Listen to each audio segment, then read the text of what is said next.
அன்பு உள்ளங்களே, அனைவருக்கும் வணக்கம். நெல் எப்படி வந்தது?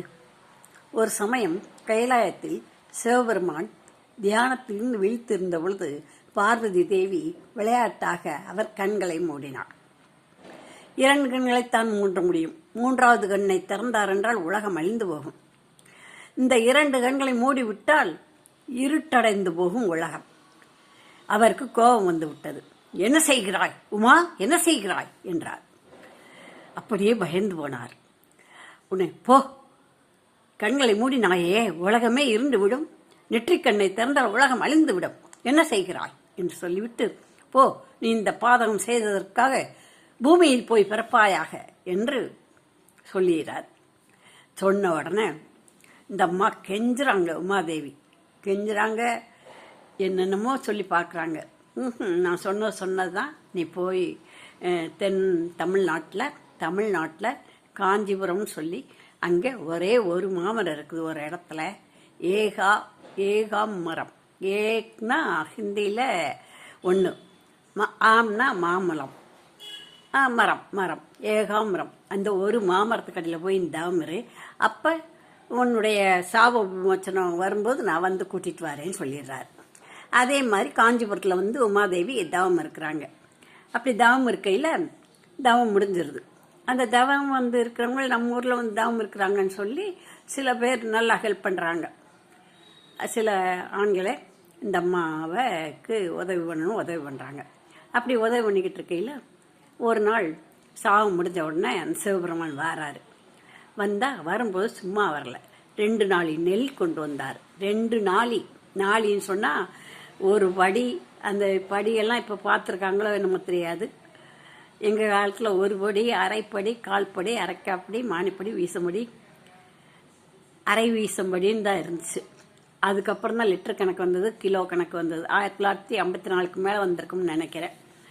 அந்த மாதிரி இருக்கவும் அந்த 2 படி நெல், 2 நாளி நெல் கொண்டு வரார். கொண்டு வந்து பார்வதி தேவிகிட்ட கொடுத்து சமாதானப்படுத்தி வா போகலாம் கைலாயத்துக்குன்னு சொல்லும்போது, சரி இந்த நெல்லை இங்கே விவசாயம் பண்ண கொடுத்துட்டு வா அப்படிங்கிறாரு. பிள்ளாயின்னு கூப்பிட்றாங்க அந்த அம்மா. ஒருத்தர் வரார். வந்த உடனே இந்த நெல்லை கொடுத்து நீ வேளாண்மை பண்ணு அப்படின்னு சொல்கிறாங்க. எப்படிம்மா பண்ணுறது அப்படின்னு சொல்லி கேட்குறாங்க.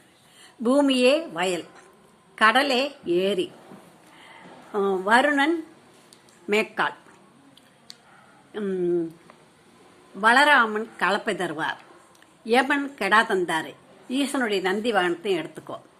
இந்த வளராமன் கலப்பை தரார் இல்லையா, அந்த வருணன் கொண்ட கொடுத்த மேற்காலில் அதை வச்சு கட்டி, ஒரு பக்கம் கெடாவை கட்டி ஒரு பக்கம் நந்தியை கட்டி இந்த பூமியை உழு, கடல் ஏரி அந்த தண்ணியை, அப்பெல்லாம் கடல் தண்ணி நல்ல தண்ணியாக இருந்திருக்குது. அதுக்கப்புறம் பூமியிலேருந்து தான் உப்பு அங்கே போயிடுச்சுன்னு சொல்கிறாங்க.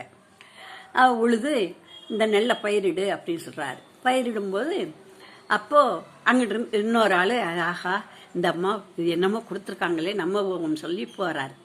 போய் கேட்ட உடனே, நீ இந்த நெல்லை பக்குவப்படுத்தும் போது விதை முதல் நெல் எடுத்து வை அப்படின்னு சொல்கிறாங்க. அவர் தான் முதலியாராகிறார். இன்னொருத்தர் ஓட்டமாக ஓடி வர்றாரு. என்ன செய்யலாம் கேட்குறாரு. நீ இந்த வயல்களுக்கு காவலாக இரு, மேகங்கள் உன் சொன்னபடி கேட்கும். காரை, அந்த கார்னாக்க மேகம், இந்த கார் மேகத்தை கட்டுப்படுத்தும் தன்மை உனக்கு இருக்கும், நீ அதுபடி பாருன்னு கார் காத்தார் சொல்லிடுறார். அப்புறம் ஒருத்தர் ஓடி வர்றாரு. அவர் என்னம்மா எனக்கு என்ன சொல்கிறீங்கன்னு கேட்குறாரு.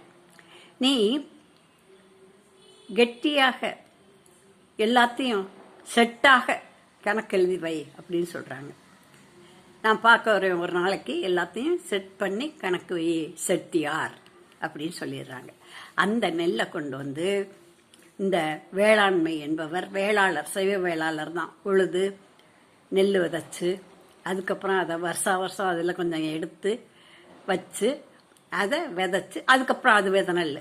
அவர் அந்த மாதிரி சேர்ந்து செஞ்சார் இல்லையா, இந்த 4 பேர் சேர்ந்து செஞ்சது தான் வேளாண்மை சிறப்பாக இருந்தது. அப்படித்தான் நெல் வந்தது. அந்த காமாட்சி கொடுத்தது தான் நெல்.